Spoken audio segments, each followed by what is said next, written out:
Hello, this is Isidore Lacey with the Shenandoah Valley Small Business Development Center, and I'm here with Jillian Lynch, the managing editor for the Daily News Report. Hi, Jillian. How are you? I'm great, Isidore. Thanks for having me. Yeah, thank you so much for coming on. So you previously worked with the Shenandoah Valley Small Business Development Center as an intern, and you worked with developing the website, and you also worked on the 30th year anniversary.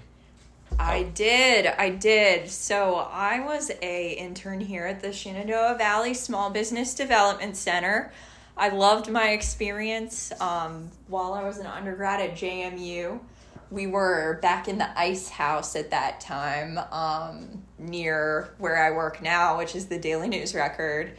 And I worked very closely with Allison Dugan, who is now the director of the SBDC. And back then, she was working directly with a lot of clients doing business consulting appointments. And I got to assist and sit in with a lot of those.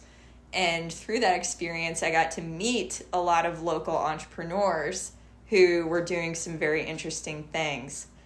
And as the intern, I developed a series of blog posts about some of the businesses that were working with the Small Business Development Center at the time. I remember specifically Red Root and Company, working with them. That was a woman-owned business that still exists in Harrisonburg that does like natural tinctures and oxymels, which are these like old school herbal concoctions that are supposed to be very good for your spiritual and physical health. And that really helped me in my career because from the Small Business Development Center, I became a reporter at the Daily News Record, covering features. And that I was super well prepared by the SBDC to interview different people that I had never met before, learn about different issues, and kind of tell that story to the public. And I was working on the SBDC's 25th anniversary back then, but I'm sure that history has continued a lot in the last 5 years and that there's going to be a lot more story to tell. First of all, I apologize. I said the Daily News Report, it was the Record, and I also said the 30th anniversary, it was the 25th, so I just want to correct that. But I also want to ask you, you mentioned specifically they prepared you for having those interviews with the clientele, and they prepared you for that reporting experience. What were some ways that the Shenandoah Valley SBDC gave you those skills? So I remember some of my experiences at the SBDC here in the Shenandoah Valley, focused on user experience and user experience design, which was super helpful to me and really gave me a lot of insight into a very interesting career. And it plays in heavily to the work that I do now. Newspaper editor and user experience designer, those may not sound like the same job, but in my small organization, I play a big part in driving our website engagement, driving our user experience through multiple platforms, through our written paper that goes out to subscribers on a daily basis, through our social media channels, through our website. There is a lot of user experience to manage, and working on the SBDC's website with guidance from Allison and also from different business owners in the area really prepared me well to manage that. Additionally, just the reporting skills that I touched on earlier. The Small Business Development Center, I think, is one of the most underappreciated organizations in the area. It does so much to foster these new entrepreneurs who are coming in, who are enriching our community, who are keeping those dollars local, those tax dollars, sales tax local, and they're attracting even tourists to the area. So it's the SBDC. I just can't say enough about how great it is and how much I liked working here. Specifically talking about small businesses, are there some you'd like to highlight that you think as you've been working with the Daily News Record, you really want to, put some. Yeah. Yes. Yeah. So at the DNR, one of the big things that's always successful when we're writing stories is talking about local business and talking about new local business. In our paper, people like to see themselves in the paper, and no, there's no better way to do that than showing local entrepreneurs who really represent and are ingrained in the community. Off the top of my head, some of my favorite small business experiences from both the DNR and the SBDC include the escape rooms in Harrisonburg.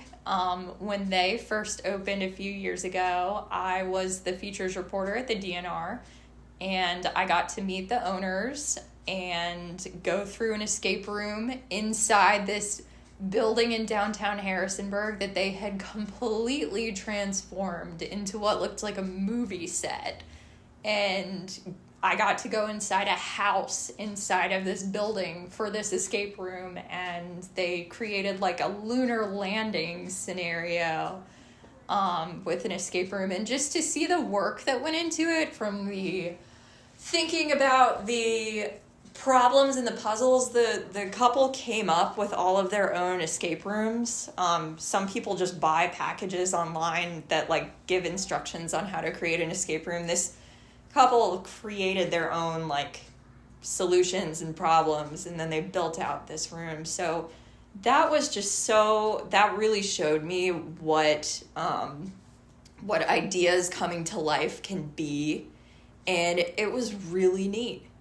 Additionally, it's been exciting to cover with Simplicity Beauty, both personally and having my staff, now that I'm managing editor, cover this local business, this woman-owned business, that's growing to an international audience. With Simplicity, started right here in Harrisonburg.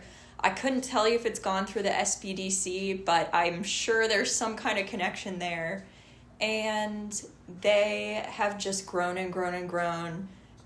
They're expanding with a classroom space and a beauty cosmetology school, I believe, and they're just booming, and they've really tapped into an interesting market. And the last small business that I'd like to mention is Broad Porch Coffee Company. This was back when I was a reporter at The Breeze at JMU, and one of the first stories I wrote was with Broad Porch Coffee Company, and I believe I also worked with them here at the SBDC, if I'm remembering correctly. And I spoke to their owner at the time, who was just starting out. She had been a bartender at local restaurants and wanted something that she could call her own. Her father made the wooden bar top table that was in the Agora Market that they served coffee from. And she just did it with a business partner who had found success roasting his own coffee beans. And from there, that was 5 years ago. Seeing now like a new location of Broad Porch Coffee on Court Square with this elevated dining experience. They've got lovely decor and just ambiance in this place near the courthouse. It's just really cool to see, not to mention Broad Porch's location also in Luray, Virginia. So that I know that Broad Porch has worked with the SBDC, especially in the past, and this place, how they help these businesses get off the ground, find their resources, and thrive, is just amazing. I totally agree. And this might be a little off target, but you mentioned that you were a student at JMU. What were you studying, and how could that relate to the SBDC and in your career you're currently in today? Absolutely. At JMU, I came in as an undecided freshman and quickly found my calling through the Breeze student newspaper of JMU. My first byline at the Breeze was interviewing a cafeteria worker. It happened very organically, and he saw that I was carrying a political science book for a gen ed class that I had been in, and he asked me a pointed question, and that question was, do you know anything about the fight for independence in Kurdistan? And I said, no, I have no idea what you're talking about. Tell me more. And what ensued was I got to interview this man who worked for the JMU Dining Services. He was a Kurdish American. He was an immigrant from Kurdistan, which is not a country. It's a region in northern Iraq and then some parts of other countries. And the Kurds consider themselves a nation without a state. So the Kurdish people feel a collective sense of culture and identity with their Kurdish heritage, but they are sprawled out across other national boundaries, other country boundaries and borders. So that was a really beautiful experience, and I got to see some of the struggle for independence. I got to see how people with international backgrounds view the United States and view different issues. And I got to hear the emotional story of how this man had lost family members fighting to help the U.S. in the region, and the fact that, the U.S. didn't seem to be answering that call for independence and navigating that extremely complicated scenario. So, to make that long story short, not only did I get a friend out of the experience, that cafeteria worker became my very good friend. I would always go say hello to him and ask about his family back in Kurdistan. But also I found my passion, which was for writing and reporting and telling international stories. And that led me to study international affairs. And through that experience, I learned the context for the issues like Sarkar faced in the United States and in Kurdistan. I learned an understanding and a background for issues that we all face. And business is just another part of that. Business is storytelling, with a face and with a place, and just every successful business has a story, and I have really enjoyed telling those stories at the DNR. So you mentioned challenging stories, such as the one you're working with International Affairs, and what were some challenging stories you've had to deal with at the Daily News Record and the SBDC? So in journalism, there's this classic lament that the stories that win you awards and the stories that make careers are usually very tragic and kind of hard, emotional events that happen. Like the worst news events tend to make careers, the people who cover those things. And I felt that personally, covering the Russian invasion of Ukraine in February 2022. I had connected with some local residents with Ukrainian backgrounds in the area prior to the invasion. And we had been talking, and, they all felt like Putin was posturing. He wasn't going to act on his words. There was not going to be a problem. This was posturing and trying to, just threaten the Ukrainians.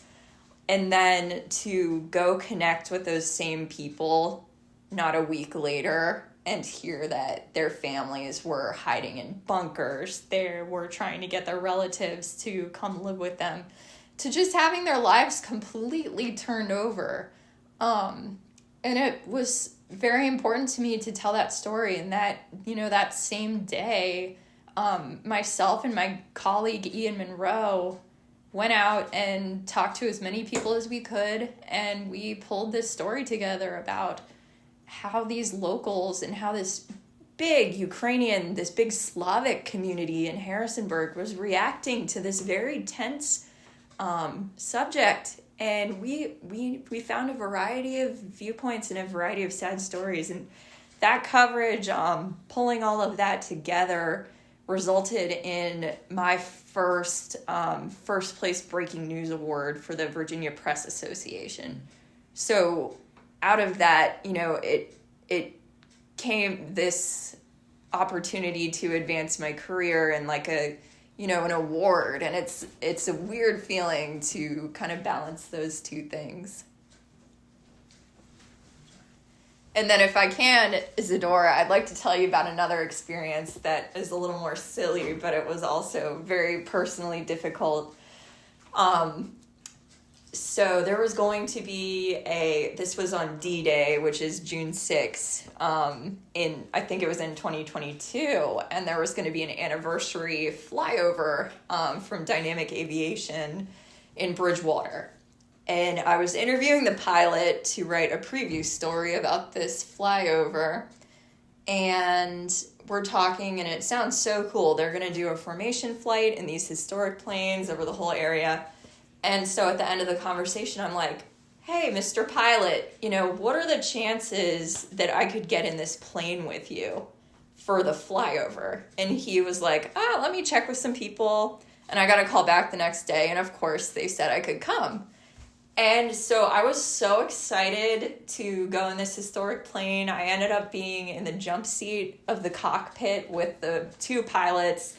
We did the pre-flight check. They gave me my own headset. I felt like I was partially flying the plane, even though I was not. And it was so cool. And once we got up to cruising altitude, you could see everything. I saw the Coors plant. I saw Massanutten Mountain from the same height as the top of the mountain. And the pilot was like, hey, you can unbuckle your seatbelt and go back into the fuselage and cruise around. You can go walk around and look out the windows and stuff. And I got so excited, and I was taking so many videos and photos, and my camera was just in my face. And this illness just immediately came over me, and I was so sick to my stomach. I got the worst motion sickness ever. And I usually am pretty open, but I was so embarrassed that I had begged to come on this flight and then got sick while I was up there. So luckily I didn't get sick, but there was no bathroom, so I really had no option. So I eventually just kind of went back into my seat and calmed down. But I think the pilots definitely knew that I wasn't doing so great. So that was the other kind of funny, hardest experience. Yeah, I'm so sorry to hear about the ending of that story, but it's amazing that you were able to have that experience. But I know I also get motion sickness as well, and it can be a real challenge sometimes. So we're wrapping up pretty soon, but I just I wanted to hear just maybe what were some of your favorite things you experienced working with SVSBDC, Shenandoah Valley Small Business Development Center?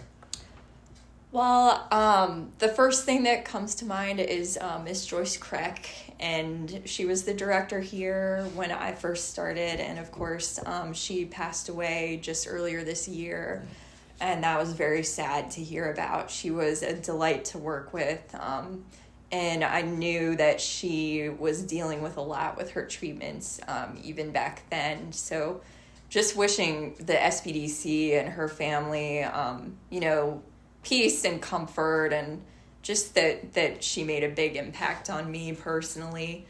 And just connecting with Veda Kelly from Estlin Designs over the website.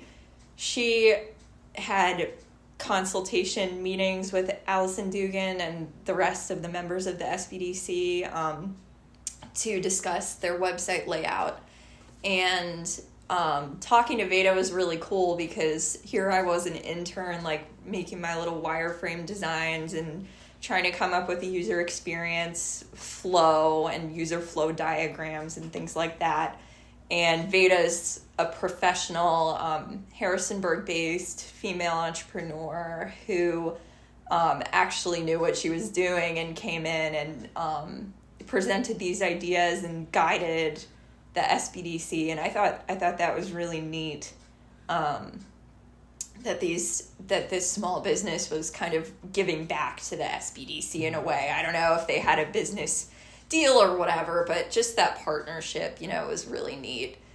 And additionally, the team, Allison Dugan was so nice, from the interview to, working with me and guiding me during the process to even afterwards helping me in my career and staying connected with me. I just can't thank Allison enough for everything that she's done for me and for being, such a friend and such a nice face to see around in the community.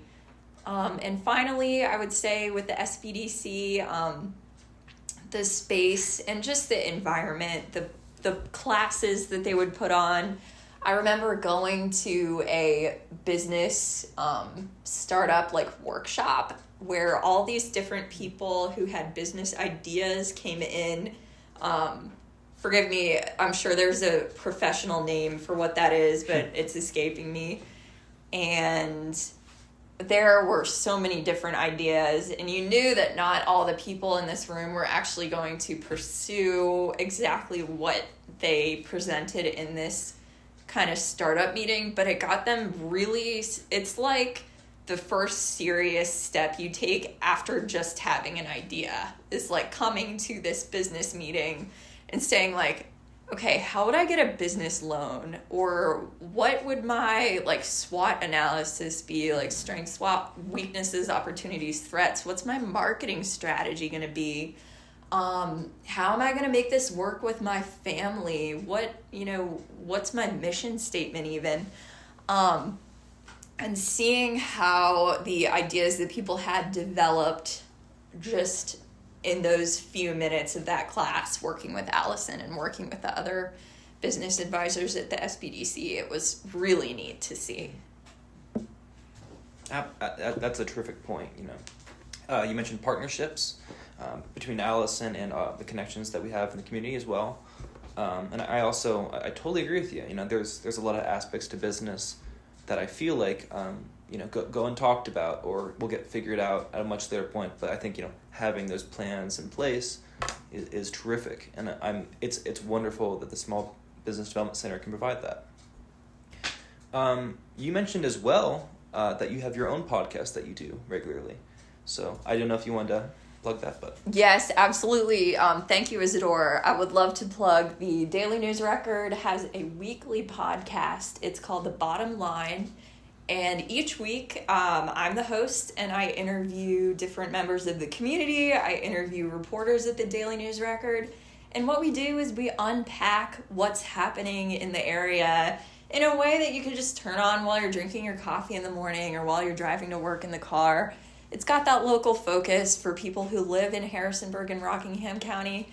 And I like to think it's very valuable to local residents to get this auditory taste of local news presented every week, available on Thursdays. We're on SoundCloud, Spotify, YouTube, and Facebook and Instagram. So thank you. Thank you so much for coming on. I really enjoyed speaking with you, and we'll have to stay in touch. Fabulous. All right. Thank you very much.